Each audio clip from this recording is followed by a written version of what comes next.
What's going on is The Wolf, and we are back with another episode of the Wolf Has Spoken podcast, America's fastest growing podcast. I already know what you're thinking. The universe's fastest growing podcast. Let me correct myself. Thank you. And as always, man, I'm excited, man. Not only am I excited because we get to talk to y'all again, but I'm actually excited because we got ourselves joined by a very, very, very special guest, man. My guy, Corey, who just happened to be the founder and the owner and the CEO of Support Black Colleges, a global brand. You know what I mean? Like, Black-owned global brand, but we'll get into it. And as always, I got my guy Q. I'm not going to somebody him in the beginning. Appreciate that. We'll get to it, but not to start. You know what I mean? And it's a great day besides the weather. Man, let's be honest. Weather a little. So we normally go from Q to the guest, but let's start with the guest, man. Corey, how's your week been so far? Yeah, man, it's been solid. You know, Christmas happened, and then it's like New Year, so it's a time of just a lot going on in general. But this week has been real light for me. Like my family stayed in North Carolina, and I just really been honing in, getting a head start on, preparing for the new year. I ain't waiting until it start. I'm doing it now. And we see, like, honestly, we be telling we here now. We already in the year. Especially by the time they see this, we about 3 weeks into the year. Oh, yeah. So it's like, you better have been started your resolution. Like, if you need this to get motivated, you might as well go start. Some people already quit already. Some people already quit by the time this came. You're in the negative. You're in the negative. Build it back up. Build it back up. So cute, you know what I'm saying? Like, how has your experience been down here so far? Cool. You know, I didn't know Atlanta and Philly are kind of like interlinked now with the weather. You know, shit like that. It's like same. I'm still not sure if we left Philly or not, but still good to be down here. It's always just a cool, new, interesting vibe. And we're gonna put you on some food to see your opinion, get your critique. For sure. But before we get too far into the episode, I can't skip over our sponsor, man. Big shout out to Her Fantasy Box. Make sure I go shop with them ladies, and just go to their website. Go to their IG page and shop around. They always releasing new products, so it's needless to say that they got something new by the time you see this. Go get with it. And I always like to highlight the two things: the pH balance, getting that right, because we all know that your pH balance be a little knocked off sometimes, unfortunately. And then the sweat. They say that it purifies your sweat. So if y'all got a little must to you know what I mean? And just make sure you tap on Her Fantasy Box as always. Secondly, man, bound to success. Told you I was gonna do this. Give me close up. Come on. Boom. Big shout out to my young boy JoJo Bound, man. I'm not sure if this is just his brand or it's him and his daughter. I know his daughter is like an entrepreneur as well. I think she's 3 or 4 years old. I think that's extremely dope. So I'm not sure if this has her. Because I was shit on books and stuff. Okay. Yeah, she definitely shit on your daughter. We'll talk about that. But you need to get your shit together. But all in all, man, Bound to Success, big shout out to him. It's not really, I can't say that it's a clothing brand. I just think that it's just a lifestyle brand. And it's more so just about mindset or whatever. So that's my young boy. I've been mentoring him since he was a kid. And now, he's growing and developing. And he don't even know I'm doing this. He don't even know I got the shirt on. He didn't ask me. I'm wearing it, and I'm like, I'm going to make sure I take my sweatshirt off so y'all can see it. So if he is selling them, which I'm pretty sure he is, just go buy one and go buy his daughter books, man. Big shout out to them. All right, now we can get into it. Starting with that, man. Why your daughter don't got no books out enough? And these new kids. Hey, that's crazy. I mean, yeah, she definitely kind of embarrassing out here. Like, it's like this 4-year-old's getting to it. You're right. My daughter can work ChatGPT better than me. Wow. No, I'm not joking, Corey. Better than me. That's impressive. She's making a book right now. She just found the illustrator. And like we do writing sessions because like I wrote books, but we do writing sessions where it's like I'm helping her with sentence structure and all of that. But like she's really trying to publish the book at 9. She's trying to shit on my whole I was 27. So I'm gonna do it 3 times earlier than you when I first started. Man. These kids are. I mean, I'm seeing kids work iPhones and cell phones and iPads. Yeah. At so young, I'm like, I had a flip phone with Snake on it. Like, shout out to Snake. I had Snake. Mine didn't even flip. I just hit the buttons. Like, absolutely, yeah. No kid. And you had the text with the hit the button 3 times to get to a letter. I don't know if they could do that now. That was kind of difficult. That was kind of difficult. We gotta give ourselves something. Without looking at it. Yeah. I knew that QRX was on the 8. So like, that's 8. But let's get Black into people it. in tech. So support Black colleges, man. Let's talk. Let's get into the background of it because I'm genuinely intrigued. Actually, like let me just give you a backstory. What made me to ask you? We were sitting in the gym, like we played ball together. So I'm big on things happening again. He trash. I'm all right. Like I ain't never say I was. I'm good. You play football. Go ahead. I'm gonna stop defending myself. He's not trash at all. I'm not defending myself. I'm Pat Bev, Rondo, like defense. Like I'm being honest about my skill set. But on the football field, you seen it. 4 touchdowns. I'm not. I'm him. But sidebar, get with it. So what made me I'm big on things being organic, which we was supposed to cover, which we could probably go more into depth in this conversation because we didn't really go all the way in. But I was sitting there, and I be around motherfuckers. I don't ask motherfuckers that you'll pull up to the pod. We don't even really do guests, but I was sitting there and we were just talking, and you was talking about your prior dating experience, whatever, and you was like, yeah, man, because we had a $2 million day. I said, I want to know about that $2 million day, but I don't want to know here in the gym. So we just so happen to be Hold that thought, please. Hold that thought. Let me see if Corey will come on the pod. I don't even know if Corey do podcasts. Let me just ask him when he come on the pod. And then he's like, yeah, bro, I'm with it. I'm doing it. Like, but just remind me. You know how some niggas be like, I'm going to get with you. And then he'll be like, I ain't going to really get with you. He's like, no, I'm going to forgive it. I know how that shit go, bro. I got you. We're going to make it happen. So it happened organically, but my genuine entry came behind you making that statement. And it's because of support black colleges. 100%. So please give us the backstory. And real quick before you even go, I just want to say, like, oftentimes I say, with the guests here, he usually arranges the guests. I never know who's walking through the door till they get here. Oh, I wasn't familiar with your story, but he told me, oh, I got any Corey, support by I'm like, I never heard it. Sounds interesting. Yeah. So I'm looking forward to this as well. I want to know, I love it. I love it. So tell us about support black colleges and like how y'all got started and everything. Yeah, so this brand actually started on the campus of Howard University my sophomore year. And so it started with me just like, it was me and my cousin, shout out to Cool Kai. We were just trying to prepare for homecoming. We wanted to have some dope fits. Yeah. And so we couldn't think or find anything because everybody's shopping at H&M, Zara. Yeah. So everybody's having the same stuff. And I didn't want to wear the same thing. So we made this simple shirt that literally just said support black colleges. That's what it said. And it was this logo, a little less clean version of it, but it was essentially what it was. And we wanted to give it a Martin, Fresh Prince, old school vibe to it. And that's fire. It was vintage. This wasn't white. It was more like a tannish in the background. And I just wore a shirt that literally just said support by colleges. That was it. I gotta ask a question before. Yeah. So it got nothing to do with Africa and nothing? Like No. No, I'm at, cause ain't that's like the African flag? Am I right? No, so these not yellow. No, this is like primary colors mixed with like I mean like people relate red, green like to Afrocentric things. Cause that's what I was getting at that. Yeah, like but that is like Martin though, Martin. Yeah, like the old school, the old vibe. When you said that hit at a higher level than what I was originally thinking when I just saw the sweatshirt. And I think this hoodie too, more specifically because our hoodies don't typically have this on it or this, but this was a collab we did with lids. That's fire. It's a very specific one. Yeah. So this one definitely feels more Afrocentric than our typical hoodies. Got you. But yeah, people kept saying like, "Where'd you get that hoodie?" Or, you know, they kept inquiring. And me as a businessman, I'm like, well, I got more, even though I didn't have more. Take it off. I can make some more now. And so that's what I did, exactly what I did. And then I just realized how much we needed it. I thought about like when I was coming out of high school, I didn't know nothing about HBCUs. Yeah. Like, I grew up in Greensboro, North Carolina, up the street from North Carolina A&T. So I knew about A&T, but I didn't realize there was like multiple A&Ts across the country, world, right? Like, across the country, And so when I was coming out of college, I was gonna go to Carolina, Duke, and A&T was like my last option. Yeah. My mom had went to Howard, and I was always like kind of trying to figure out like what is Howard, like where is it at? And I visited one time, and when I took my visit, I was like, oh yeah, I fuck with this. It was nothing but black women out. Yeah, I was interested in Howard. I was like, bro, ain't no way I'm not. No way I'm not coming here. And so that's how I ended up at Howard, and you know, the brand came shortly after. You know, once I discovered people wanted more information and interest in HBCUs. No, that's a fact. Was it a culture shock going more up north, coming from down south? Most definitely. I had never took public transportation before. So like my first time taking a bus or a train was at Howard. So I'm like, you know, so if you grew up in Philly, New York, whatever, y'all get that's all we know. We just talking about taking a train earlier. Yeah, everybody have cars. I have a car at 16, 17. Damn, I'm out of pocket because I'm like, what the fuck they taking horses out there? Yo. They're the south. Nah, your parents 200 years ago. You know, y'all really had cars. Yeah, like so track cars. I'm trying to get to the root of it. I'm just waiting. I did live near a farm. I did. You know, but we ain't ride the horses though. Yeah, they was over there. I mean, I have friends that own horses. It's really crazy, but you know, I just got horses in North Philly though. We do. It's three of them. True story. No, it's a fact. It's like I don't know about that, but you know, it's not like I don't know how they got to. Nobody knows. We don't know where they just like in the field. No. Somebody owned them. Like, okay. I'm like, they be around. He be like doing little kid birthday parties, renting the ponies out and shit. Hey, yeah. It sounds like there's a market for it, so maybe we can bring some more. Support black horses. Come on, we can make it happen. Yeah, put a hoodie on it. Yeah. Listen, where the money goes, like where the money flows, that's where I go. So I respect that.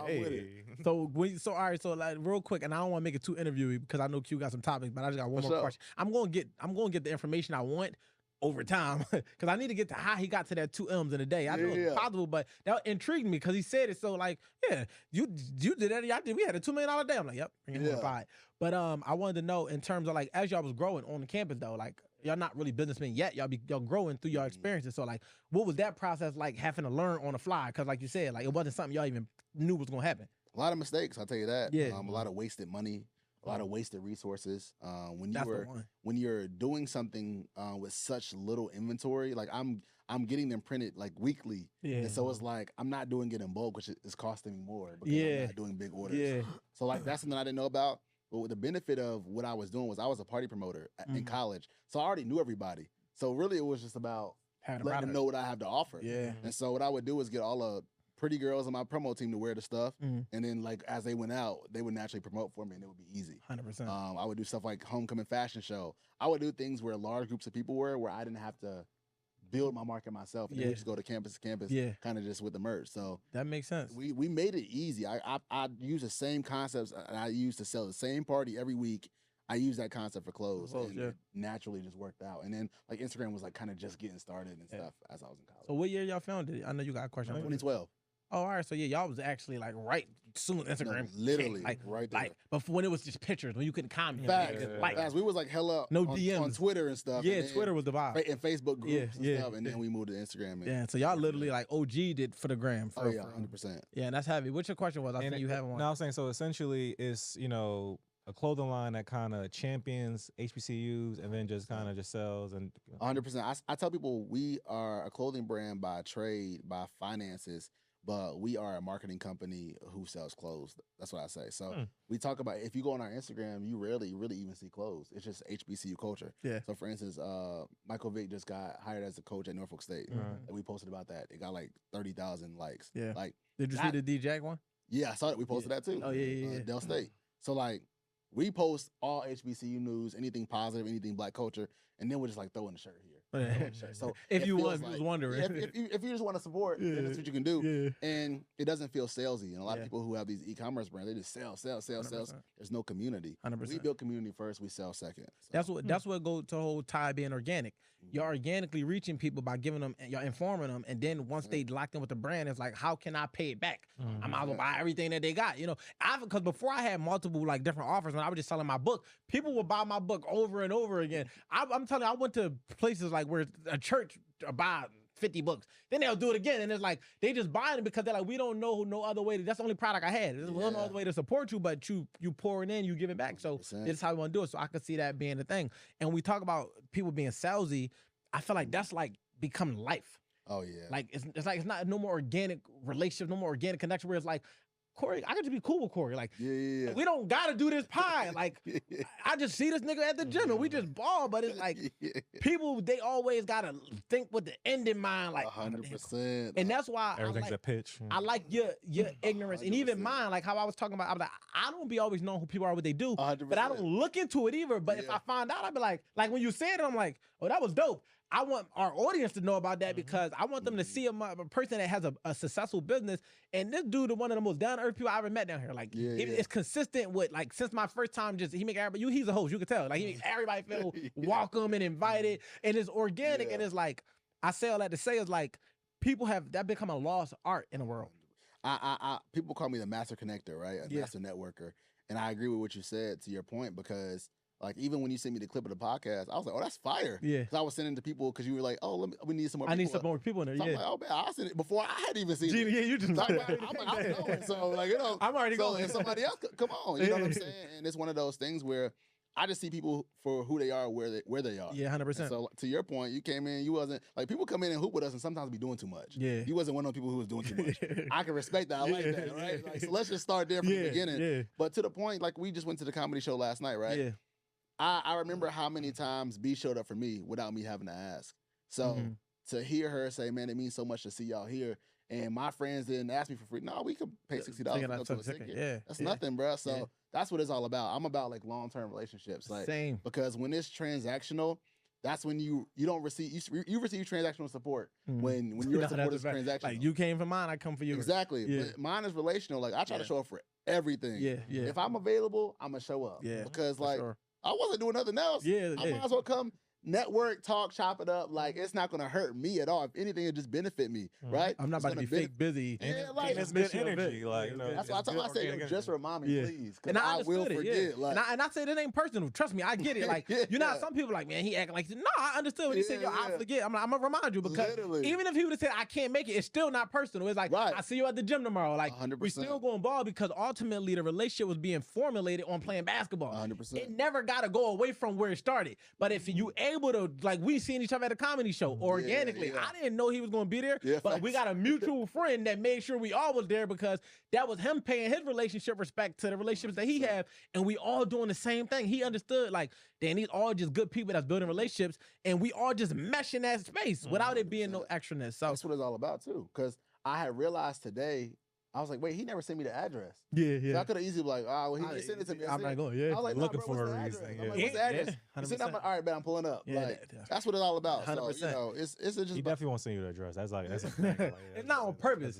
It's a lot going on, bro. So in my head, I'm like, all right, they filming, so people are in there. He's not thinking, he just like, oh, Corey gonna come around a certain time. Yeah, that's all I like, nah, I'm like, bro, just send me the address, I'll pull up. And that's what happened. And I appreciate you pulling up too, because like you said, it's like, we met organically playing basketball. I never had no intention of like nobody. I'm gonna be honest. Like, I didn't go in the gym like, who can I get in the pot? That don't be on my mind. That's a true Philly person though. Philly people, y'all ain't gonna do nothing extra.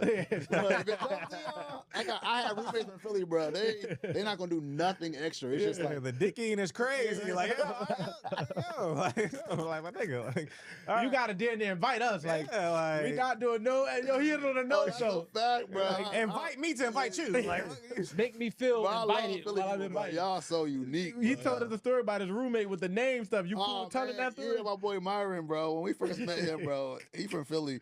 He used to tell us, well, when I knew him as Sincere when I first met him, Sincere. And then one day, his family came from Philly, like his sister or something. She kept calling him Myin. I'm like, yo, who is Myin? Why you keep calling? She's like, that's his name. She like, what he tell you his name was? I was like, Sincere. Like, man, that nigga name ain't Sincere. I said, oh, this is so. So I started calling him Myin. He's like, bro, stop calling me that, bro. Like, and I'm like, yo, your sister said that's literally your name. And it's so funny. That's one of my best friends. But like, we always be like, you so weird, bro. When we first met you, was weird. You kept saying your name was something else. So, you know, they had me, I had a few roommates from Philly. And so one way I connect with people is, this is so random, but I love to say I'm from where you from, just to connect with you. Yeah. I want to break that initial wall of this, I'm a stranger, you a stranger. So you'd be like, where you from? You'd be like, Philly. I'm from Philly too. And you'd be like, what part? I'd be like, I'm from West. And I'd be like, hey, really? Where? I'm like, Winfield, right? This is just my homeboy's, like, this is my homeboy's bio. And then I'll give more information than needed. Oh, yeah, I went to Central. And then I'm like, where you go? And I just guess around. You went to Palumbo or like whatever. He's really hip. Nigga good. No real spot. Nigga good. When I meet somebody from a place, I ask them everything about it. Lock it in. Next time I meet somebody, I can use that. That's good data, though. It's crazy how many good relationships I built. Like, there's people who I forgot to tell. Like, I'm not really from Philly, like, but I'm like, I use words like Sunni, like stuff that people wouldn't say normally, or you know, I know how to say Niz and all of that, and I know Ishkabibbles, I know Larry's, I know the Poppy Store. So I really like. He really my nigga Philly. He got enough info to they pass had the me first outside too, bro. I'm telling you, I was in a pit. He has the hat on. I don't know, like, yo, I ain't yo, he want attention, bro. Like a social fan, bro. This marketing at a next all level. connection, bro. Oh my God, it's all connection, marketing is at another level, and I good. do marketing. I gotta respect it. True. Yo, here's one hack: if you ever want to like connect with somebody and you don't know how to like get past that initial wall. You ask them where they from. So let's just say they somewhere like Nebraska where you don't know any information. People like, oh, what high school you went to? Because like typically that's like a weird question. Like, oh, who cares? Right. They'll say, you'd be like, oh, like, what, you went there? That's super ghetto. Right. And then they'd be like, what, where you go? And I'd be like, take a guess. I always say take a guess. And typically what they'll tell you is their rival school. Yeah. Because why would I say ill? Yeah. They'll say your rival school? Like, yeah, that's where I went. Yeah, but you was to Omaha. Yeah, literally. And then it's everything else changed. Oh, y'all was this. Well, we used to hate each other on the football game. And they're like, yeah, that's because y'all used to always cheat. You say something like that. Something that's so common. Some common cliche. Well, I do that. That's how I make so many connections. Everybody knew we had the better girls at our school. Everybody knew that. Literally. Yeah. So that's how I make connections, bro. It's so easy. I seen you do that in real time when we was at the All Black Affair in the summer. So we taking a Philly pick. So he's trying to get in the pick. Yeah, that's right. He like, yo, like I'm getting in the pick. I'm from Philly too. So everybody from you're not from Philly. Like, yes, I am. I'm from West. And then he like, I went to Central, right by LaSalle. Like, he started plugging in, but everybody there know he not from Philly. But it was funny as shit because thinking like, he really had it. But is he? Because he got the information. You're like, nah, I'm from Winfield. And he like, and I went to Central, right by LaSalle. Then my homeboy Ty went to LaSalle, Ty Garland, Southwest Philly, Florida. Yeah, so I know the folks, bro. So he know what's going on. And at the time, I knew him because I've been met you through Mount Brown a few years back. Oh yeah, so we've been connected, but it was never like a relationship. So that day, I'm like, is this nigga from Philly? Like, I'm a little confused. Like, I don't know where he from. I'm like, he got to be an Atlanta nigga. Like, he not from the Philly. but I found out he's from Carolina. Yeah, nobody know where I'm from. I tell you, I'm from Greensboro, North Carolina. Apparently, when in Rome, do as the Romans. Hey, literally. So it's a good way to connect, bro. It's a good way. That's good. What you got for us today? So think about maybe back to your college days, right? So we maybe you can relate to now. When you're dating and y'all in these spaces and you moving around, shit like that. And again, we understand when you communicating properly as adults, responsible adults, the topic comes up being exclusive or not. And it sounds good on the surface, but I feel like it gets muddy when people are really trying to be like, how honest are we going to be? So I'm curious of Wolf perspective. You know, you always Mr. Honest, Mr. Intentional. Yeah. So do we really want to know the truth? Conviction over my spirit. I got like, so do we really want to know the truth when someone say, yo, what you doing last night? And who? Like, all right, so spare me. Listen.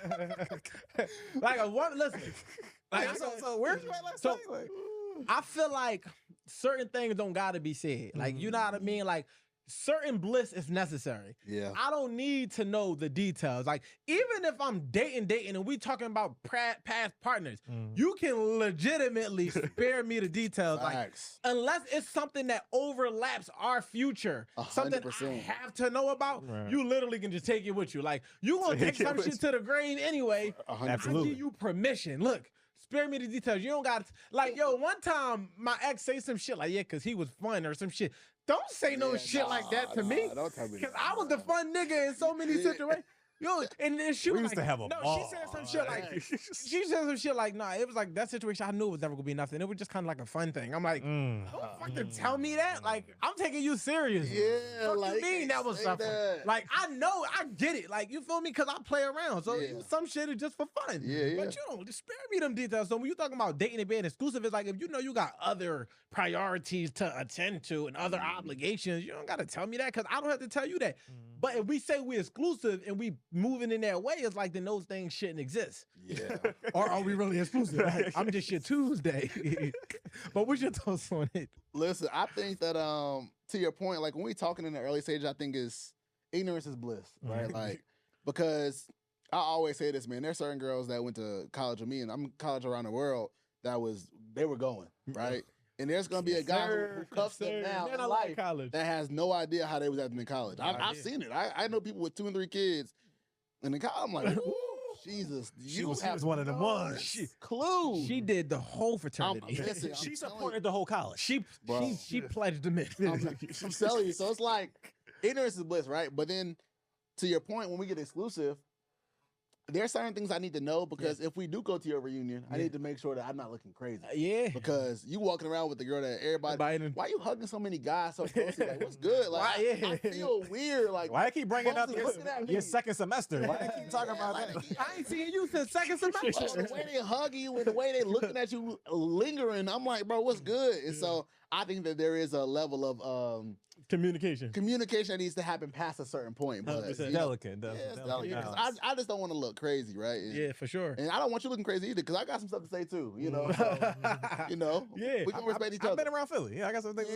But it's like that's where it comes down to like if it's a hindrance. It's like, and I feel like this is something I always tell women. Tell the nigga as much as you need to tell the man. Let me restart this. Listen, this is something I always tell women. Tell the man as much as you need to tell him before he actually likes you. Like, because we can accept anything that's presented up front. So it's like if you say, I had a past, like we might not even know how strenuous the past was, but we might, I wonder how, but we're not really going to gauge you and where we place you in that initial phase because we still trying to get to know you. So we might feel like, all right, if you had a past, but the people in your past respect you, you carry yourself a certain way, we like, all right, we just don't want to look stupid when we walk up with you like she going and she's still going. So we can really kind of work through it as long as it ain't nothing that's like super crazy. Like for me, my boundary is if you sold it. If there's a price on it, it's a price on it. That means there's always a price on it. I don't care how much you had, it's a price on it. I'm not talking about the indirect price. I'm talking about it was for sale. For sure. If you sold it, then that's price me. remains forever. Yeah, like that is the price. It's a price on it. It might be 5,000 or it might be 500, but it's a price.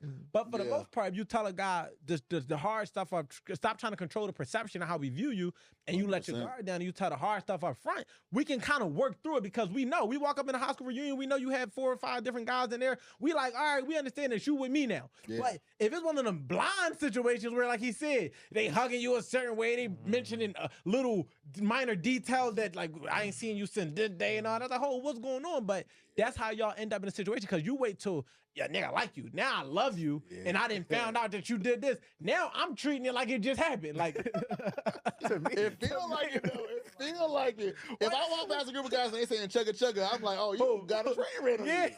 Like, bro, you got me out here looking stupid, bro. But now I gotta crash out. Yeah. now I gotta crash out. I don't got no positive words. I'm crashing out at your old high school. Look like a grown ass man.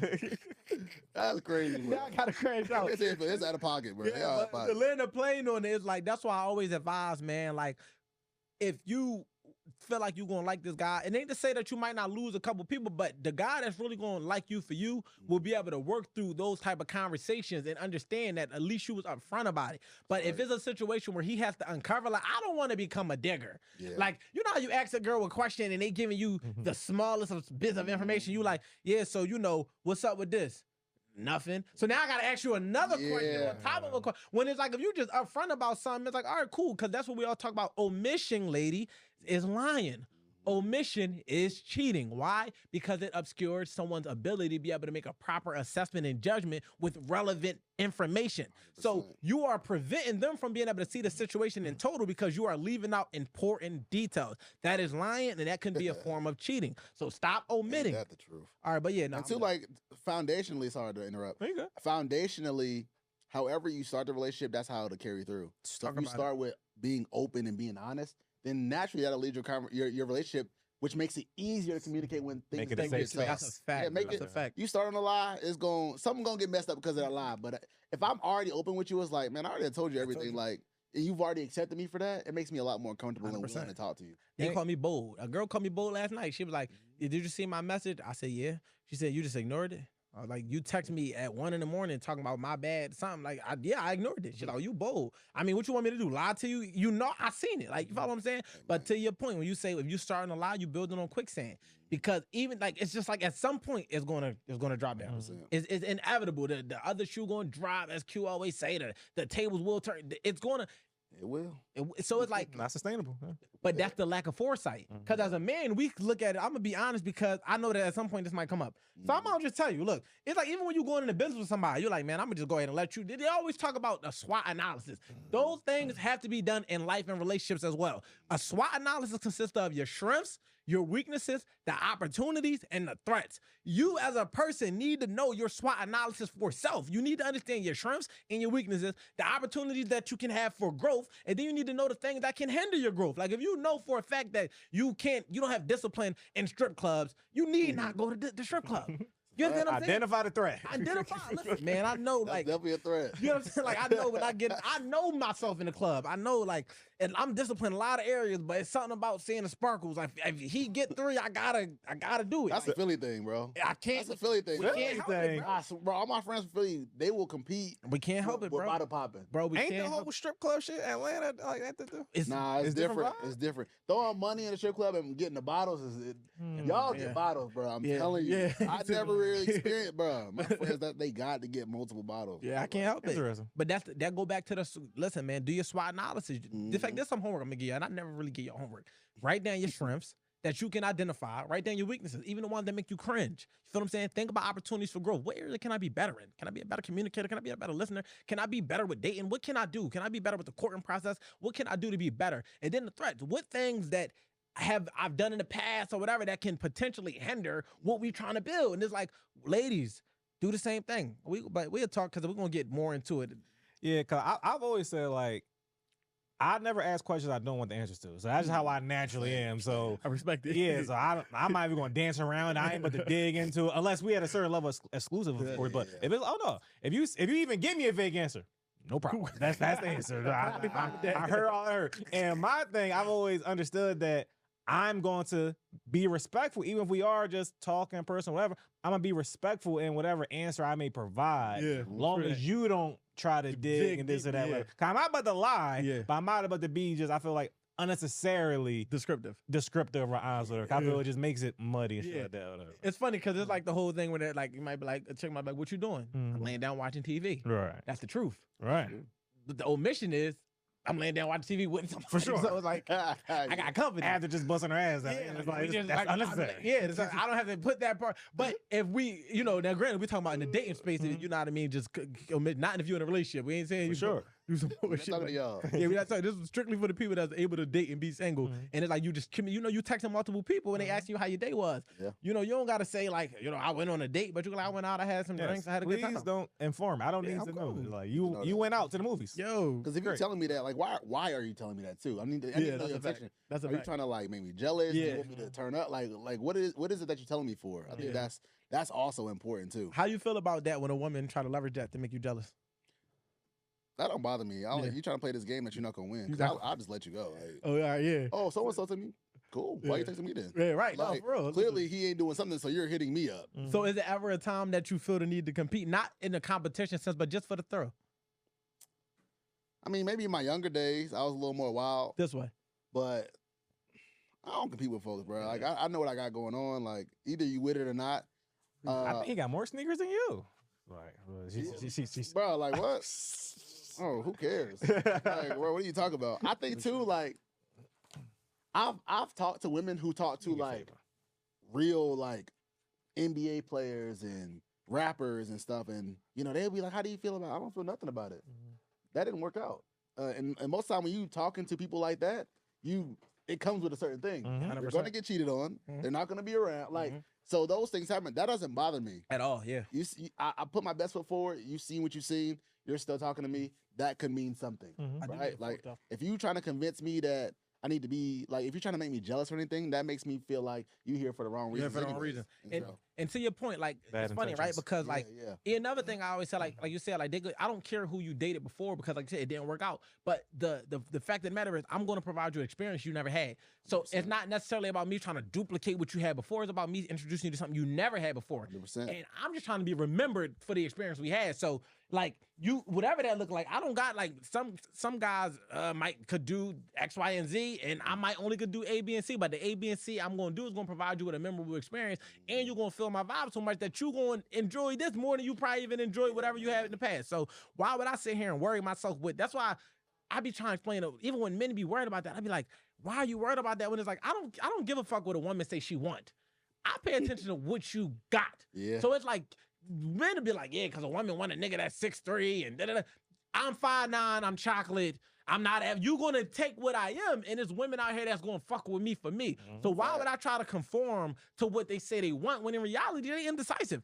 I'm going to tell you what you want by being myself, and then you realize that you never thought you wanted this because it wasn't 100%. promoted to you. But now that you experienced it, you realize that that's what you've been missing all along. Come on, man. A lot of. Oh, go ahead. I was gonna say a lot of women want what they see on social media. They don't realize what it really is. So it really is. Like, to your point, I want a guy that's 6'3", that's athletic, that let's just say play in the league, whatever. That comes with certain things that don't come with a guy that's 5'9".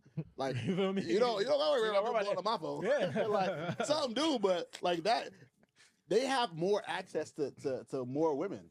So naturally, you're just going to be another option for them. Yeah. Now, I could have options as well, but it's a lot different because they have a outward, people are outwardly saying, oh, this is what I look for naturally. Right? And so I think in those situations, you just got to be confident in yourself, because if you're not confident in yourself, they can read that, and you're going to seem insecure, which makes them they're not going to like you. Yeah, I've always said, like, to me, whether you single or talking or in a relationship, if you're not secure or confident in yourself, everything else becomes complicated. Yeah, you're going to start trying to conform into what people are saying, what they're projecting, 100%. And you're going to be insecure about your pace or your path of the dating pool, whatever. Damn, why I didn't get nobody this and that way? Like, in the day, if you feel you are, who gives a fuck? Like, because whoever you about to force into that slot ain't about to be worth it, ain't about to be sustainable. And they occupying a spot that could have been held for somebody that belongs. Right. You could be fucking up your path and your timeline, whatever. Especially with somebody who's wasting your time too. And I one compliment that I get a lot from women who deal with all levels of guys is that I give and have some of the best conversation. And I think that's because, like, I've always had to, like, actually spit game. I had to actually, like, have a good personality and stuff. It wasn't like in high school, maybe in some college and stuff, but like as an adult, like you might go for the 6'3" athlete, 6'5" athlete. They don't gotta say much. They just bag you. For these athletes. Nah, like I'm just a lot of my friends are athletes, and I see it firsthand. Like, too with me playing ball for so long is like. Was he an athlete too though? Yeah, I've been like the guy with like one of my best friends is 7 feet tall. So it's always like, oh, what's up, bro? You hoop? And then I'll be like, yeah, I hoop too. I hoop too. Like, who you think throwing him these hoops? It's me, right? But like, that's what I grew up. So I'm from North Carolina. When I was in high school, it was John Wall, Seth Curry, the Plumlee brothers, Ryan Kelly. We had real hoopers. Yeah. And so like, I remember John Wall high school tape. Oh yeah. I was in the gym for some of those, and my school was on some of them highlights. But it's one of those things where that's where I have experience. Like, I would see a girl not in talk the to me, same spaces. and then they'd be like, "Hey, he did me." What you thought? He's the number one player in the country. Yeah. First round draft pick. Like, what did you think was going to happen? Yeah. So I like the compliment of like, man, your conversation is amazing. Like, your personality is great, because a lot of those guys never have to show those things. And now that's what I'm about to get. I'm about to say, there's a certain, we talked about pretty privilege, right? A few episodes ago, and it's similar, but it's like in a different word, whatever would be interchangeable for men. Yeah. Some men have a certain privilege if they, grew up looking the part of what women were searching for, or having access to the finances or the resources. Like, when I was in high school, I had a car. I was 16 with a car. So that gave me a resource that nobody my age had. So you know what it was hit for. Like, I don't care if girls would just let me hit because they didn't want to catch the bus in the morning. It didn't matter. Hey, man.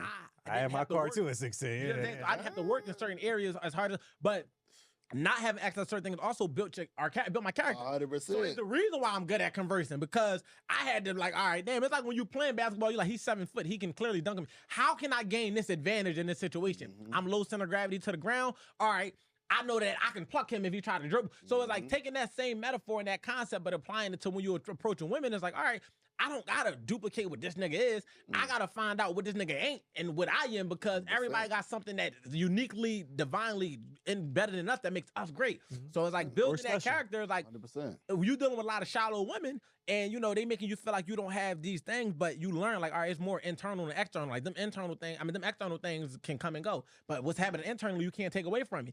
So if I'm a good communicator, good conversationalist, you can't take that away from me. So if I can get your attention, I got you. 100%. Anytime I feel like I get in the room with certain women, I don't give a fuck what they got going on. Like, I like my shot. Yeah, I ain't gonna lie. To put it in a nutshell, we said the last episode as well, but it's like a lot of people just fucking dumb too. And I feel like, end of the day, like niggas ain't stupid. Niggas so like, true, bro. like we just have a certain level of intelligence that like, oh my God, you have a conversation. You actually have thoughts, and you ain't just saying what you doing 17 times in a row. Like, niggas can converse and like formulate a real conversation, gonna have you fucking thinking, or at least to Wolf's point, feeling something different. You may that someone even provoke a feeling or a thought from you before. So it's like, niggas just ain't fucking stupid. And that shit was free. And I be shocked and amazed when girls post certain screenshots about conversations with niggas. Every time I be shocked and amazed, like, y'all be talking to literally retarded niggas. Yeah, like niggas don't dig it. Like, when you hear some of the story, you be like, what? Why was you even talking to him? right. I got a question though, because like for you coming up in that in environments where like even where you at now as far as in success wise, and not leading with that, you know what I mean? Like and like you could if you probably wanted to, but it's like what, and now I got an answer within self, but I'm unsure. Like what makes you, not take that approach, even though you feel like you can, even if it was just using your platform. Yeah, I mean, I equate it to like what was that? 10 chicken wings? 6. It's like you want something? You order no. It's like you order 6 but got 12, and you'd be like, oh, dang, I got That's 12. a great metaphor. Like it's like I was cool with like talking to you now, but then you do all this. It's like, oh snap, like. Because they for you now. Yeah, it's like, and for me, like, so I was in a relationship for 4 years. We broke up 2 years ago. During those 4 years, my brand was like really taking off. So I hadn't had the level of success I had before I was in a relationship. I got you. She was there for me when you wasn't on it. I didn't have much, right? Then I started growing. We hit a bunch of numbers. We had a bunch of influence. We did all of the things. And so now that I'm single, I am very weary of leading with who I am and what I do. So to your point, like we hoop, I never say nothing about what I got going on. I just never be hooping. And if we naturally connect, it's like, okay, I can tell you some more. And he be like, oh snap, I would have never known, because you just be, it don't matter to me. So I think to the level that you do it at. Yeah, it's like the benefit for me is like building genuine relationships. So if a woman truly doesn't want me, I don't want you to now want me because of what I have or what I've done. I want you to want me because you're like, yo, Corey's cool. I find him attractive. He fits some of the things that I want in a partner. But if not, it's cool. But when you see that surprise at the end, you're gonna be like, dang, I kind of like I was too shallow or whatever the reason might be. And I'm okay with that because that means you wasn't for me anyways. You said exactly what I would have said conceptually. I like your metaphor, but that's literally what it'd be. It'd be like not leading with what I do because I want to see if you fuck with me. And if you fuck with me, then I can fuck with you. But 100%. if it's gonna be transactional, then what's the price? Right. Like, we ain't even got to play around with it. You ain't got to act like you like me. How much you want? Like, not for real, though, because we can save ourselves time, energy, effort, all that Please shit. save my time, energy, and effort. Please. You know what I'm saying? Because that's important to me. Fuck the money. The skit that I always hate, but to me, well, not fuck the money. I want the money. I'm still a businessman. It's still echo what you're saying. Is like, I'm sure y'all seen it where, like, the nigga be, like, trying to talk to a girl, then she's like, nigga, fuck you, whatever, and then he go walk to his Lamborghini, whatever. I didn't say that. I didn't know you had the Lamborghini. I'm tired of that shit. That skit is crazy. I'm tired of it. I hate it. Like, let it go. Like, it was like. Has that ever happened to you? Nah. When it first hit the streets, it was like, oh, this is cool, this is clever, funny. So. Now we gotta let it go. See, for me, all of it is attached. I'm sorry for eating. I'm not sorry. I'm sorry. I'm not sorry. I'm not even gonna lie. I'm not sorry. I'm hungry and I'm grateful, but I'll be mindful. For me, it goes back to being organic. Like, even like when people in the gym, they didn't know who the fuck I was or if I have a plan. No shit. I don't never bring it up. It's nothing to talk about. It's like it be. But now that like people now they see me in the gym and they're like, yo, I just seen the clip. Like, and they might pull me out to the side. Yo, I just seen you. And I'm like, it's still, I don't go back into the gym and nothing changed. It's like, I'm still going to cook you or I'm going to at least try to. And we still going to hoop because that's like, that don't matter. That's not what we're here to do. So when I'm dating or when I'm going at a chick, it's like, I want you to fuck with me for who I am. And it's like, for me, see, I had a lot of different, I was short. I had, my hang time wasn't long when I had braids. Like, you know, I had a chipped tooth when I was younger. So, like, any girl I got when I was younger, because I was tough. I was a protector. I was a bully. I was a protector. But beyond that, when I started developing to having my voice, that's what I call it. When you find your voice as a man versus me trying to duplicate what I'm seeing other niggas doing, they wearing their hat to the back, so I'm wearing my hat to the back. You know, as a youth, you just following whatever you see. It looked like it worked. But once I found my own voice, I realized that it was because I was smart. And most women was intellectually attracted to me. So then they started to, once you got the energy, the intellect, and it's like they attract to the mindset, now they attract to the energy. And like, oh, this thing kind of funny. Or they ain't kind of cool. Oh, damn, and he could do this, and he could do that. So through me finding my voice, it built and shaped my ability to be able to lead and to be able to, you know, all of these different things that is intangible. So now any little amount of success I got, it be extra because they looking at like, they don't care about you. They care about you passing a friend test. Like the family test, like group chat. When the group chat and get the hand of you, that's what you gotta pass the group chat. She can love you to death, but if you can't pass the group chat, she's gonna look at you different because you the person that she feel like is representing her. And women attach themselves to status. So it's like if you can not have that much money, but have a lot of power through status because I feel like it's different forms of currency. And it's like you could be socially wealthy. Like the rooms I'm able to get in supersedes in my bank account completely. Like the people I'm around, and I'm perfectly fine with that because I understand that I'm socially wealthy from the simple fact of the work I put in, which is no different than if you become financially wealthy but don't have no social connections. You just rich but off to the side. So any woman I get can still attach herself to it and then be like, all right, cool, he got that element, he got the wealth element. What about the character, the personality? Because if you could pass the group chat test, now it's like, oh, all right, yeah, they gonna fight for you when she on some bullshit. Nah, girl, you better not let him go. He a good one. But if you just don't got that element at all, you can't pass the group chat and you wonder why she fucking around with other niggas and they all know about it, it's because they never was a fan of you. You feel what I'm saying? But that just comes from just being able to develop into that. You know, like, I know what this shit is. I know that I'm under the microscope of you, your auntie, and it's like, if you can't bring me around and brag on me, because if she could brag on you, don't matter what it is. Oh, girl, that's why they lead with that. Oh, and they'll even defend, oh, yeah, I mean, he short, but, oh, he chubby, but, oh, and it's always going to be the butt. You feel what I'm saying? And it's like, as long as you could beat that, you cool. The butt even be attached to when it's problematic shit. Yeah, you know, he beat my ass, but he be cheating. Yeah, like, it's like, okay. That nigga had a $2 million day. Yeah. Fair. Lord. That's real. But to pivot real quick, I'm going to throw this out there, see how y'all react to it. I don't think I've seen this like on TV shows or movies, but like in the family, when it's dinner time, the large piece of chicken. So I saw, Wolf, you might like this. So I saw a conversation on social media. They was talking about, yeah, like, you know, my family, XYZ, that it was always understood that, you know, you leave, you know, the big piece of chicken to my dad, whatever, because he was the man of the household. And somebody responded to saying, like, y'all really just let, like, just because he the man, he will just get certain things. And it started a whole, and someone responded saying, like, why do y'all have to attack anything, any type of respect attached to a man? It's like, even if you want to say, yo, yeah, the father or the man of the household, yeah, he get the big piece of chicken, whatever. As trivial that may sound, why is something to attack when all it is a clear sign of respect? That's all it is. To the father. Hey, you probably paid for it too. Just nigga bought the chicken. Like, why he get the big piece? Like, what you mean?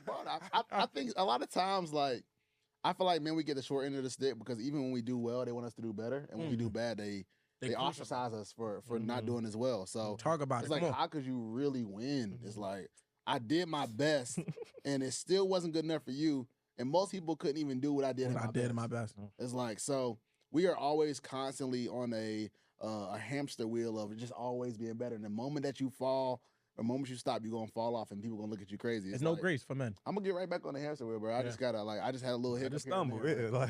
I've had $1 million days, but I also had days where we lost $500K. It's like I've had both.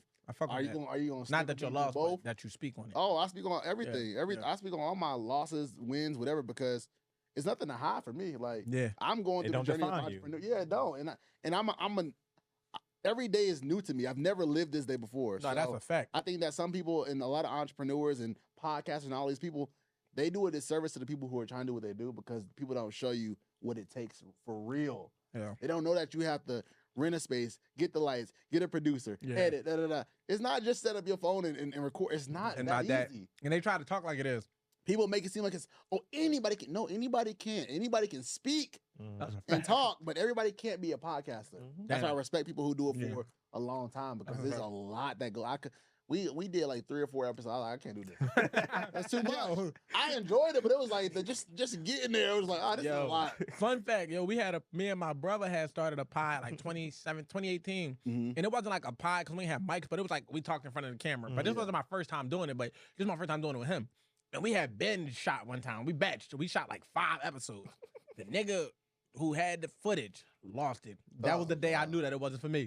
I had no desire to redo it. Yeah, I said I'll double back. Like I'm cool. Like it was like when I used to be a rapper and you in a session crash, and then I had to re-record the whole. Now I did it, but the energy not the same. Not the same. But when that footage got corrupted or whatever he said happened, it was cool. We didn't do that shit again for years. I never hit record. My bad, bro. Golly, bro. We not here for 8 hours. But that's what I knew. Because if you're not willing to take the ugly that comes with a person, a job, a business, then you don't want it. People only want the glitz and the glamour. They don't want to take the other part that come with it. And I gotta quote Q every episode because you say it when the other shoe dropped. When that other shoe hit the floor, when it's not all glitz and glamour, if you're not really willing to deal with it, then you're not going to deal with it because everything comes with something. I always say every dollar you make comes with a headache.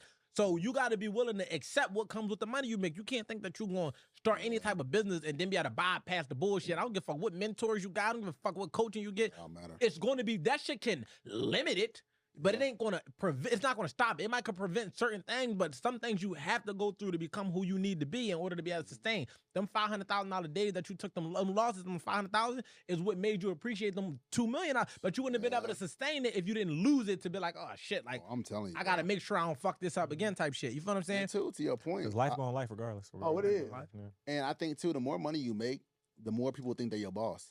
Especially if they supporting you. So, I'm about to say the customer do that shit. 100%. So you ever like seen a person get arrested and they tell the police, "We pay your bill. We pay." That's exactly how it is in e-commerce. My white friends, like literally, they gonna say that shit. But, you know, some people do that.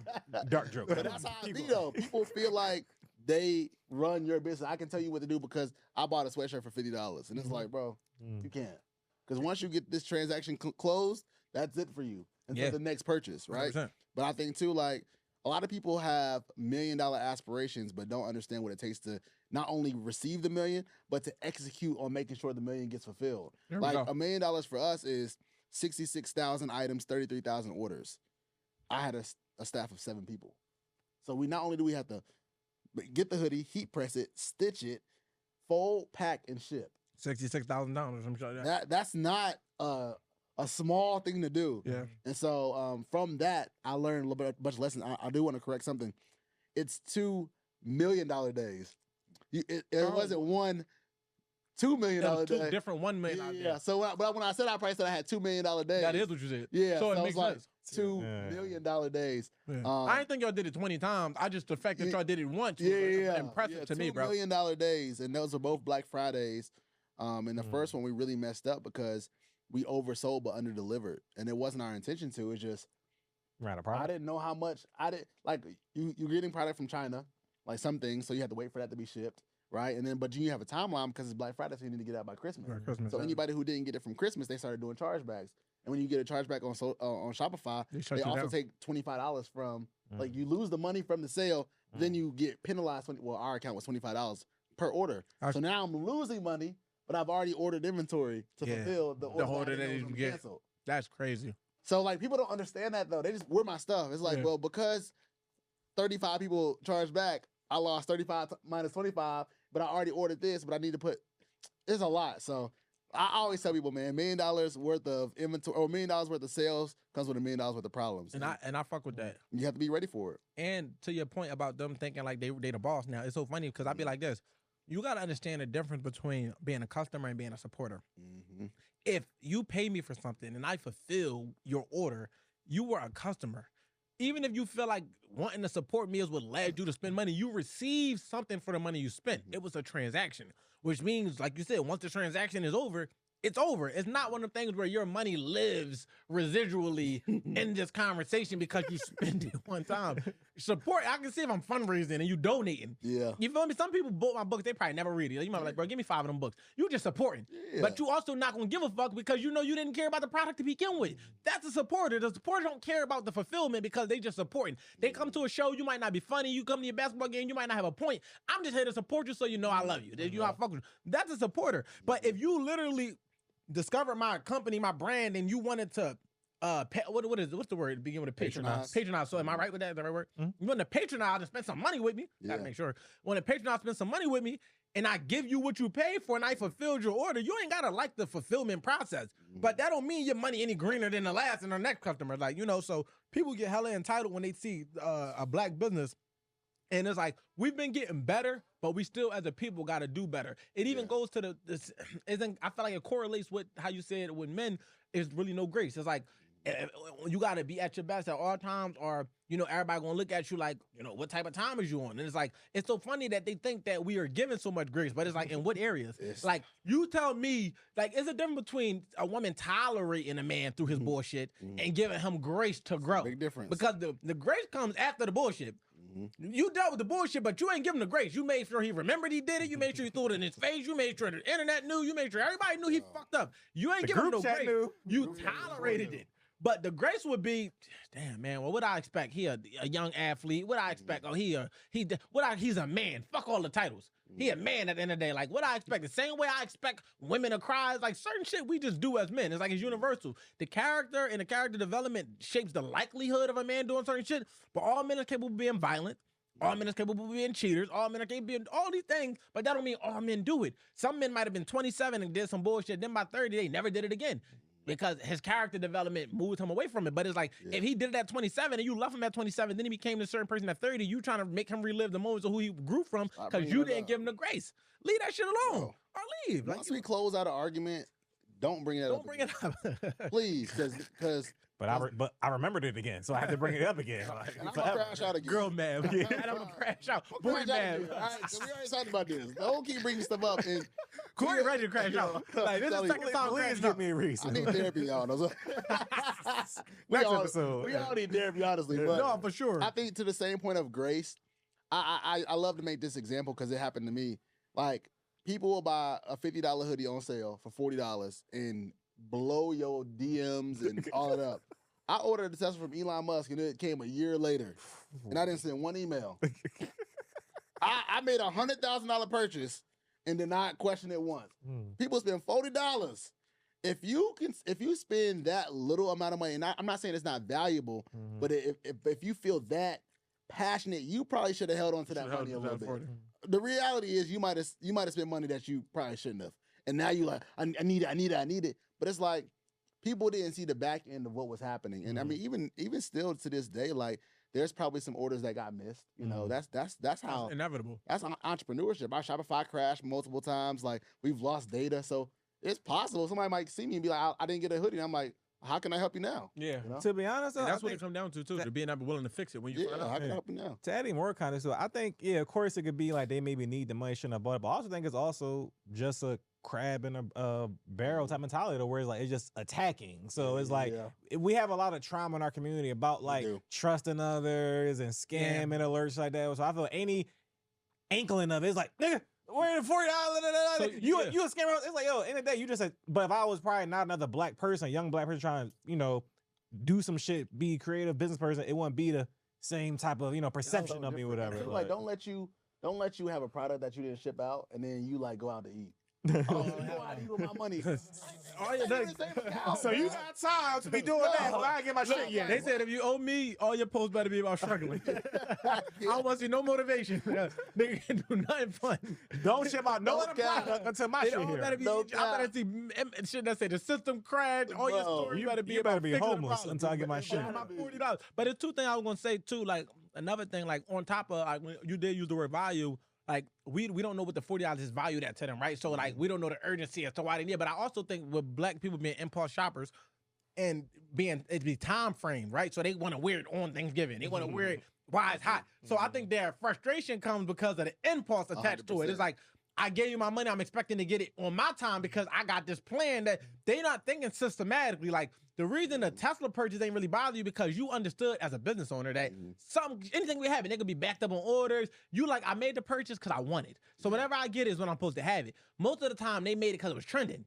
So they just afraid that the trend might wipe out before they get their product, and by the time they get it, it's no longer useful to them. And that's just where we gotta improve and grow as a culture, because in some way or another, we all got that impulsiveness too. It's like, I don't know. I know where is it at with me? I'll come back to it. But I know that I probably got some shit where I'm like, but the grace comes in and knowing that people, even with me, I'm in a home care space now. So right now I work with an agency while I'm getting my credentials. So I send people that need Medicaid, have Medicaid to this company. So one of my people came with 5 people. So he think because he bought 5 people, let me not say this, it's my man. So he is a priority to me, but he don't mean he's a priority to them. They got hundreds of clients. So he be like, I don't like the way they treat me. I'm like, bro, they don't even know you are I have a relationship with the owner, and that's the relationship. Your relationship is to me. I prioritize you because you bought me 5 participants. They prioritize the communication to me because of the relationship. But when you go in there, they don't know who you are. So they not just targeting you like your check is off by $1 because they don't fuck with you. It's the fact that these are humans working back there. So don't assume that because they black that it's going to be fucked up. But don't also assume that because they're a business that it's going to be perfect. Had a grace to know like it's a company. So shit happens. If the check off, I always say don't worry about the problem. Let me know how the solution goes. So if your check short, when have I never got it fixed? 100%. I'm getting right in touch with HR. Yo, look, he's short 3 hours on the check. Give him, it's his money. Give him money. I've even cashed them out myself. Look, I'm going to send you this. When they clear you give me my money back. But it's like, we be going back and forth for that tug of war thing because he take it personal. He really think that he bought 5. And that is billing at a lot of money for that. For an agency that don't have no clients, 5 clients can put you in the game. 100%. Like, you follow what I'm saying? So that's a good, he billing for a lot of money. Yeah. We can't act like small, but they got like 20 clients. So it's like, today's scale is like, it's important to me because I get paid for you. But for them, it's like, they not really isolating. They're like, oh, fuck your 5 clients. It's just like, to them, you just another aide or another person that's recruiting. So I say all that to say is like, people don't understand the grace that's due on both sides. It's like, I had to tell them, have grace with them because it's his money. Like, he got a right to be flustered. So it's grace due on both sides. But the other side of it is they human too. Like, so give them, just because we the company don't mean we can't have an order be delayed or we can't have a system error where some shit's fucked up. 4 agreements. Don't take it personal. Don't take it personal. I really live by that. I don't take nothing that really helped me in my life. You ever read the 4 agreements? No. If you're not like the person that want to sit down and read, that's the audiobook king. Audiobook, man. Yeah, I don't read. That's cool. It's okay. I'm very open with it. Yeah, but you come over to the side. You ain't the first nigga that sat here successful and said he ain't read. Listen. So like, but will you listen? I'll listen. Yeah, I'll listen and watch. The 4 agreements. Yeah. Great introductory book. It's life changing. It's the simplest you know all this shit. It's not nothing you don't know. Yeah. But the way he put it in such a simplistic, it made it profound. I need that. And literally when I tell you, bro, prior to, I did take shit personal. I would like, it's like I always say, people be delusional. People sit around thinking that other people are thinking about them. Yes, that's true. Man, they went out to eat. They knew I was hungry. Why they ain't tell me? Damn, they knew I probably wanted to go to the party. Why they ain't ain't send me the address? He ain't want me to come there. Like, you know what I'm saying? Like, and you like, Nigga, I wasn't even thinking about you. I wasn't even thinking like that. It's like everything is not revolved around you. Everything is not personal. Yeah. So when you step away from taking things personally and making things personal, because the difference between taking things personal and making things personal, some people will manufacture a person. No, that motherfucker had to know I was coming and he locked the door. It's like, what the fuck are you talking about? Lock the door. Like, you know what I'm saying? Like, I walk in, I lock the door behind me. Like, I forgot you was back. Like, you feel what I'm saying? But when you make things personally, it's like level 2. But taking it personally is just misperceiving it. You got minimal information. You making assumptions based on not having all of the information to make a clear judge. Like, for me, I will ask. It's like, yo, like, you don't want me to pull up? Like, you feel like you got a pie, and I'm like, yo, send me the Addy. And you like, I'm like, yo, you change your mind, you want me to come? I'm still not taking it personally. It's like, all right, you could be like, no, because I want people to authentically communicate with me. And that go back to what you said in the beginning, when you're like, how you start is how it's going to go. So it's like, if we open up the door and there's an open floor where it's like, look, one thing me and Q's dynamic was so, it works because we were organic off the rip with an opening up front. I told him what I wasn't fucking with, what my issues was. I don't even want no co-host. So like, you already on thin eggshells. Like, I'm big, but this is, and he telling me his. So it's like, us coming into it like that, the moment we sat down behind a microphone, it was instant chemistry because it was no mask to keep on or no image to uphold. It was just like, that's what it is. So, you know, I say all that to say, just like going back to take things personal shit, is like, when you make things about you, you hurt yourself. When you realize that you just a small incrementally, whatever word you want to use, small person in the universe, even if you have a big purpose that be fulfilling all that and reaching a lot of people, to somebody, you don't matter. You don't matter. And if you can't smell like, and that's what keeps me with humility, because it's like, yeah, I'm the wolf, but to my kids, I'm just dad. It's like, you know, fuck. You feel me? To my mom, I'm just son. She still telling me to shovel the snow. So it's like, if you can maintain that level of humility and not make it personal, like, life would be way easier. I stopped taking shit personal. I'm telling you, like, I nothing is personal, bro. Motherfucker cannot invite. You could have a birthday party tomorrow after doing a pod and not invite me. I'm not gonna be thinking like, I'm not entitled to come. It's like, if you want me there, I'm gonna pull up. But if you don't, I'm not gonna be like, damn, why Corey ain't tell me about the party? I'm just with the nigga. He coulda. Do you think I'm thinking about you when I'm planning a party? Actually, I'm not. I'm not thinking about nothing. I'm thinking about the party. Like, but you know. And also to add, put a button on that. So I don't know if we ever said it on camera. The Libby app. The Libby app is a game changer. You know, if you ever, I never know about it. Yeah, if you don't want to buy no books. Like me, I don't got time to be investing in books and shit be ass. So I don't got time to waste my money. After he made a pact that he was going to read a book. He listened, but whatever. Go ahead. For sure. Yeah, so whether it's... Thank you. That couch math. I knew, yeah. So whether you want to do an audio book or a physical book, go to a library, get a library card, and download the Libby app. All the books on there you need. You know, you can just reserve it like a regular library, digital, right on your app, right on your phone. And, you know, get 4 Grimmers or any other book, whatever. It kind of just saves the headache, save money, and you just get to what you need to get to. Where we at, Rick? We're good. We can lay and play now. That's cool. Ain't too bad. All right, before I do, I'm going to tell you what the 4 agreements are. Okay. So the 4 agreements are: be impeccable with your word. Don't take anything personally. Don't make assumptions. Always do your best. And I'm going to give you a little synopsis on all 4 of them. So be impeccable with your word. It talks about how 90% of human communication is gossip. So most of the time people talk about other people, whether it's sports, entertainment, is whatever. They don't sit and actually talk about themselves. So people don't have a conversation about what they're working on, about self, what they got going on. And a lot of it is, they called it the black, the black magician, where like people will spread gossip without even like, it's just like they more prone to doing that. So it's like you hear something and it just starts floating around, and it's like being impeccable with your word is always leading with the intent to, you know, be impeccable. Like I'm speaking life instead of dark. I'm speaking light. It's like, so it's like, instead of me coming telling you what you ain't doing, I'm gonna come tell you what you are doing. Damn, I really like how you communicate. I like how you host. Like, instead of me telling you, yo, you could have did this better, you could have did. So being impeccable with your word helps you develop and grow in that area, and it pours life into other people. And also how you talk to yourself. So I don't put myself down. Like, there's enough people in the world that's willing to do that for free. The last thing I'm gonna do is put myself down. I'm gonna sit here and the voice in my head works for me. It's being impeccable. So it's telling me, you got this, you could do this. It's not saying, yo, you ain't got. I remember having imposter syndrome and not being able to tell myself that. So now, and needing the world to tell me. Now, not having that. So not taking anything personally is what I was just saying. It's just like, the world don't round about you. Never let an insult go to your heart. Never let a compliment go to your head. Take them both with what it is. It's like somebody can say you the best brand, somebody can say you the worst brand. It's the same. Like, it's based on how they feel. The third was, don't make assumptions. They said most of our communication is by way of assumption. So people don't even ask questions. You come in, you got a mean mug, I assume you mad. 100%. It's like, I didn't even ask you. Like, you know what I mean? Let me add this real quick. One tip I'm gonna give people, I wrote this down and say, don't ask people what's wrong. Ask them how you feeling. When you say what's wrong, you are literally alluding that there might be a problem, but it don't always be a problem because somebody's silent. It's not always a problem because somebody is distant. It's not always a problem because they don't feel like being bothered. Sometimes they might be feeling away, but that don't mean it's a problem. So if you ask somebody how they feeling, you leave them the whole entire landscape and the bandwidth to be able to tell you how they feel. And this goes for both men and women. Don't say, what's your problem? What's wrong with you? None of that. Just say, how you feeling? And allow somebody to be able to, So going back to the don't make assumptions thing is like, instead of asking somebody like, yo, assuming like, you got a problem with me because every time you hand me my food is cold, it's like, bro, like I'm every time I get my food is cold. Is this like something going on? That give you the room to be able to tell me what's going on, which saves relationships, build relationships, a lot of shit, Yes.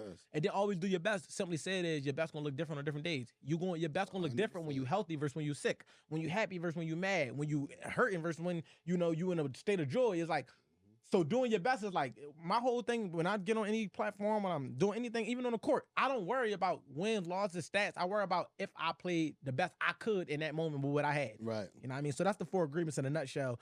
And some of my verbiage was some of his verbiage. Right, for sure. But it's a great book though. I definitely gotta check that out. So one thing we'll say before I want we haven't done this, but it's something new. I do want you to give some tips. Okay. The good tips and the ugly, how to deal with the good and the ugly part of entrepreneurship. Like when you took them $500,000 losses, what was the mindset to overcoming it? And then when you gained, how did you sustain? Okay, yeah. You mean just answer straight right now? Yeah, just on you. That's on you. Yeah. Yeah, I would say, in entrepreneurship, there's ups and downs, ebbs and flows of the business in general. So, for me, like, my attitude wasn't any different when I made millions of dollars or when I lost $500,000. And the reason why is because I understand that in business, everything's not going to go your way. You'll have disagreements. There's things that are out of your control as well. Thanks. And so to the point of like making $1 million, I remember my goal was, as Black Friday was approaching, so many things were going wrong.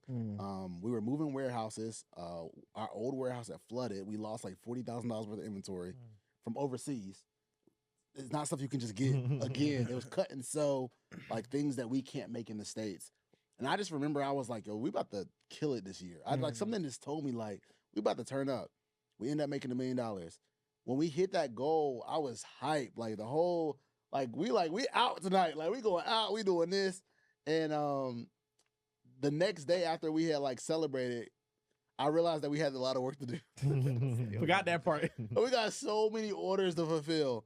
And one thing I always suggest to people is when you set goals, especially financial goals, monetary goals, when it comes to e-commerce or anything you're doing, understand that you have to give the amount of effort, the amount of time, the amount of energy, the amount of excellence that it costs to make it worth that money that you made. Dog, right? Preach. Come on. $1 million worth of $1 million of sales. I need to put in over $1 million worth of effort to make sure this is executed. And I think a lot of people too, a reason why our businesses fails, we don't have any systems and processes in place. Talk about it. A lot of us, we just I want to start a t-shirt brand, so I'm gonna just buy a heat press and I'm gonna get some screens and I'm just gonna put it in the group chat. And it's like after your friends and family buy, then what? Because you didn't think of a marketing plan, you didn't think of how to get the best shipping rates, you didn't think about how to leverage credit so that you wouldn't be using your own money, you didn't think about drop shipping versus fulfilling yourself. Am I exchanging time for money or money for time? Which one is it? And so I think for any entrepreneurs, have your systems in place. Talk about it. Have systems in place that even you can't mess up. No, facts, right? A lot of times we have plans that we can override, but that's how you don't have a successful business. Because if I was to go today, can this business still run? That's one of my main. If something happens to me, or if I'm sick, or if I'm out of town, or I can't make it, can this happen without me? Yeah. And once I develop that's those a real systems, system. that's a real system. I was watching a show. This is my second time watching it, called Money Heist. Yeah, I love that show. See Money? Oh yeah. So okay, perfect. Yeah. So the professor, when he got caught during the second one, when they were, I think, in the Bank of Spain, he said, whether I die or not, this plan is gonna be executed. Yeah. So you can kill me, go ahead, but they know what to do. That's how your business should be. Yeah, no, that's fine. No matter what happens, if Tokyo got caught, they did this. If so and so got caught, this got shot. They had a plan for everything. They had a contingency for everything. 100%. And so Shout out to the professor. Shout out to the professor. Because that was some profound shit that I overlooked. No, literally. Yeah. And the reason why I thought I'll literally watch it before I came here. I was watching. That's my second time watching it. And I was like, man, that's fire. No matter what happens, it'll be okay. I would say for the negatives, I think so many people, this is to anybody who has a brand or want to start a brand, just because you have a good saying That doesn't mean it belongs on the t-shirt. That doesn't mean it's a business. So people, somebody will like save a dog's life, right? And then they want a company called I Save Dogs, right? And they want to make a t-shirt and sell merch for it. You are personally attached to that because you had that personal experience. Yeah. But it's hard to replicate that personal experience to the masses that you want to support your brand. Over time, too. So, over time, because how many people has after this little wave go, after this social post dies down, then what? So I always tell people, don't start brands off of temporary actions and things that are happening, but start brands off of a longing that people needed for a certain thing to be fulfilled. Yeah. So black colleges have been around for years. Yeah. I did not create black colleges. I wasn't the first person to attend, but I realized that we had an underrepresented community. So all I did was give them a voice through our platform and through clothes. And so that's some of the advice I would give. And just simply like you fill the void by saying support black colleges because it identifies what some people might feel like is a lacking. So it's like, 100%. even it could be, it's both sides of the spectrum. It's like, it's displaying that I support black colleges, 100%. and then it's also advocating for people to support black colleges. And it's something as simple as being able to acknowledge, like you said, like y'all didn't create the first black college, you didn't go to the first, you wasn't the first black, but at the end of the day, it's black colleges and they need support. I'm throwing this one word in front of it, and this literally support black. It's a verb. I always say it's a verb. And my favorite thing about the brand is I'll see somebody in the airport with a hoodie. They don't know who I am. They don't. So I'm like, oh, where'd you get that hoodie from? Oh man, it's this company that they start telling me all about it. It's got love and live games. People, yeah, I do. I love when people champion the brand. Because I'm like, if all y'all feel disconnected to the brand, I have to do a lot less when it comes to marketing. That's a fact. So they're like, yo, I love it. Da, da, da. Man, here's the Instagram. They pulling up the Instagram and everything. I'm like, oh, this is really great. You don't know me. You have no idea I exist. And so I love that. A brand that can be championed without you having to say anything is a very successful brand. Absolutely. No, that's a fact. And the last thing I guess I landed with is just like sustaining through the pandemic, and just even like now, like I feel like clothing brands, they don't survive. Yeah, they don't. So what makes support black colleges survive? I got a preconceived idea, but I always like to ask the source. Yeah, I mean, clothing brands is hard because everybody can start one now. Like everybody can start a podcast too. Yeah. That's why so many fail, because it's like, how do I listen to you versus how do I be?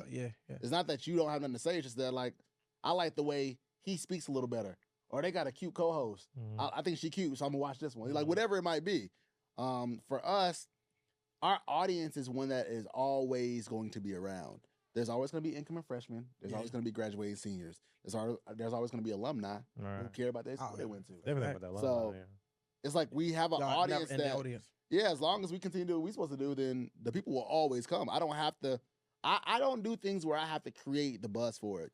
So like if you ever see us do a pop-up, we'll like rarely do our own. I'll go to homecomings. I'll go to Essence Fest. I'll go to Bruce Picnic. I'll go wherever the people are going to be at that match my audience. I'm not going to try to create something myself. I'm going to utilize somebody else's marketing, somebody else's branding, somebody else's influences that they're already flying out there. And I'll just meet up with them when I get out there. Yeah. So I think that's how we survive. And a lot of people are trying to create their own wave, which is okay. Yeah. But you're going to have to work a lot harder than me. Yeah. I'm focused on the product, the experience. You're focused on trying to get customers. Yeah. I'm going to go where the customers already are. Oh, that makes perfect sense. I had another question. I was going to take you. It was about the brand, but it's cool because I mean it's informative. So this all information, and I'm gonna go back and look. No, but this is for me. But camera's not rolling. I do want it for the people because it was a good question. It was like you said something that was great, and I had like the perfect segue question. But I'll just ask you again, and I'll even come back on here if I got to and represent him. Like, yo, when I told you I was gonna ask Corey that question, this was his response. I might even had a nigga do a voice memo. Look, play that joint on the mic. You know what I'm saying? But all in all, man, this was an amazing episode, man, bro. It's super, super duper. When I say humble, I'm not saying it in the sense of like you belittle yourself. Like you just got like inviting energy, inviting spirit. Appreciate that. What is it? Give it to me. The word is a C. Inviting? No, inviting. Collaborative? No, not even collaborative. It's it'll come to me. Welcoming? I said welcoming, but I had another word. I was going to go 3 for 3. It's cool. I'm 2 for 3. Better. But all in all though, like that. That's what Black is crazy. I think it started with C. I said C, nigga. Did you not hear me? College?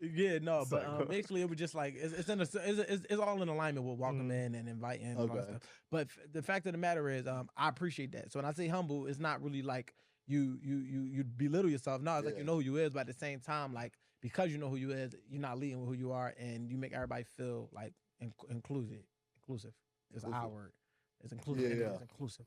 I mean, bro, I don't had nothing. I had a lot. Yeah. So it's like, if you show yourself to be a certain way when you have a lot, when you do fail, because it will happen eventually. Yeah, you gonna really like have to say a lot of sorries, and you won't deserve the grace too. You won't deserve it. The grace we all. Like, you shit it on your way up. That shit. At the end of the day, bro, we all trying to get it. Y'all trying to have a podcast that's successful. Yeah, I'm trying to have a business that's successful. We all trying to connect and network. Like. Yeah. I don't know how to be no other way. Like, you know what I'm saying? For me, it's more so about how you treat other people, though. Yeah, It's because I could be, I don't look at myself in a relationship. It's like, I'm talking about like the regular everyday interactions with people. Like, I see that. Like, because like we all got platforms, we all got shit going on. So a motherfucker could just walk around and feel like I'm him. Like, but it's like, and I'm not like that, but anybody could be it. And then you know who like that. So, in effect, I see how you treat every person you come into contact with. That's why I said, like, that's what made me even say, like, no, I want to bring this dude on the pod. Like, for sure. You know what I mean? If my audience didn't know him, I want them to know him. You know what I mean? That. For sure, because we support black colleges. You know what I'm saying? We do. Still a businessman. But I want 10% of Howard. Definitely we're gonna discuss percentages afterwards. He wore the sweatshirt on the pod without telling us. Like, I always wear my merch, bro. I always know where I came with my merch. No, that's every time. What the Philly hat? Bro, this ball's good, bro. That's my young bulls. This ball's good. I'm sick of this nigga. I'm sick of Yo, but y'all already know, man. We do this so y'all can get 1% better, man. We want y'all to grow, man. We don't just want y'all to grow. We also want to grow. Y'all know we always say, as y'all let people know, we grow. So we do not want y'all to gatekeep this information. You don't got to keep it to yourself and be the only person that know about the podcast. Bring it up at work, drop it in the group chat, ask questions about it, present things to your partner that can be, elaborated on. And if y'all got things y'all want us to elaborate on, feel free to hit us up in the comments. You already know where y'all can find me at WolfWSC. Where can they find you at, Corey? They can find me on Instagram at Corey Arvinger or at Support by College. I bet. Q, where can they find you? Ryan Q Live is on the right side, on QUE, right on Q Live. And make sure y'all follow the network page at wolfnetwork.wsc. Make sure y'all follow us on YouTube or subscribe to us on YouTube, Wolf Network. But the podcast is the Wolf Has Spoken Podcast. Catch us on all audio platforms, the Wolf Has Spoken Podcast. Make sure y'all download it. Download it. Please download it. We need them downloads. Download.